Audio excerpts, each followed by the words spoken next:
আমাদের একটা দেশ আছে, একটা সরকার আছে, তার একটা স্বরাষ্ট্র মন্ত্রণালয় আছে, তার অধীনে আইন প্রয়োগকারী সংস্থার সদস্যরা আছেন, তারপরে অহরহ এগুলা ঘটে চলেছে সর্বত্র দেশে। কয়টার কথা আমরা বলব? আমাদের দুর্ভাগ্য যে আমাদের একজন স্বরাষ্ট্রমন্ত্রীও আছে, তিনি সকল মন্ত্রণালয়ের দায়িত্ব সংসদের ভিতরে পালন করেন যখনই সুযোগ পান, কিন্তু তার আপন মন্ত্রণালয় এইটার দিকে নজর দেওয়ার কোন সুযোগ নেই। একটা দেশে যদি মানুষের জীবনের নিরাপত্তাই না থাকে, এটা কিসের সমাজ? এটা তো সমাজের প্রথম শর্ত যে এখানে মানুষের জীবনের নিরাপত্তা থাকবে। আমরা সরকারকে আহ্বান জানাই, আপনারা আপনাদের দায়িত্ব যথাযথভাবে পালন করুন, মানুষকে আর মৃত্যুর দিকে ঠেলে দিবেন না। 15.5 বছর এত জীবন, এত রক্তের পরে একটা সরকার গঠিত হয়েছে, এই সরকারের কাছে মানুষ ভিন্ন কিছু আশা করে। আমরা এই জাতিকে কথা দিচ্ছি, জাতির স্বার্থে সংসদের ভিতরে আমাদের ভূমিকা পরিচালিত হবে ইনশাআল্লাহ। সরকার ভালো উদ্যোগ নিয়ে সহযোগিতা করব,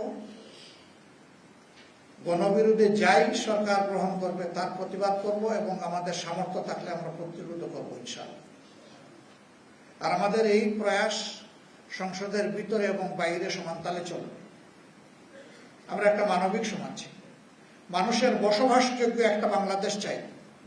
আমার শিশুর নিরাপত্তা চাই, সন্তানের নিরাপত্তা চাই, আমার মায়ের, বোনের, মেয়ের নিরাপত্তা চাই, ইজ্জতের নিরাপত্তা চাই। কোনো আধিপত্যবাদের কাছে মাথা নত করতে চাই না। মাথা সোজা করা একটা জাতি হিসেবে আমরা দাঁড়াতে চাই। এর জন্য আমাদের সংগ্রাম অব্যাহত থাকবে ইনশাআল্লাহ। আজকের এই আশুরার দিনে আমরা আরেকবার অঙ্গীকার করছি, আমাদের লড়াই হবে সকল অন্যায় এবং অসত্যের বিরুদ্ধে ইনশাআল্লাহ। ফেসিবাদ নতুন পুরাতন কিছুই বুঝি না, যেখানেই ফেসিবাদ সেখানেই প্রতিরোধ, সেখানেই প্রতিবাদ ইনশাআল্লাহ। ফেসিবাদের বিরুদ্ধে আমাদের এই লড়াই অব্যাহত থাকবে। প্রিয় দেশবাসী, অনেক ত্যাগ এবং কুরবানি স্বীকার করেছেন, হয়তোবা আরো ত্যাগ এবং কুরবানির জন্য আমাদেরকে প্রস্তুত হতে হবে। কেউ যদি আমাদের ন্যায্য অধিকার না দেয়, আমরা চুপ করে বসে থাকবো না। সেই অধিকার আদায়ের জন্য আমাদের লড়াই চলবে ইনশাআল্লাহ।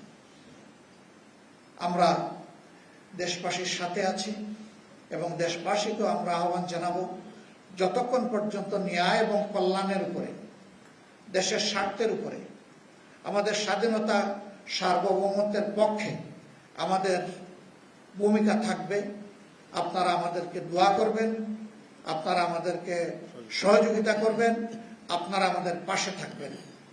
কিন্তু যদি দেখেন যে আমাদের কোনো কার্যকলাপ দেশ এবং জাতির বিপক্ষে হচ্ছে, আমাদের সমালোচনা করবেন, আমাদের ভুল ধরে দিবেন, প্রয়োজনে আপনারা প্রতিবাদও করবেন।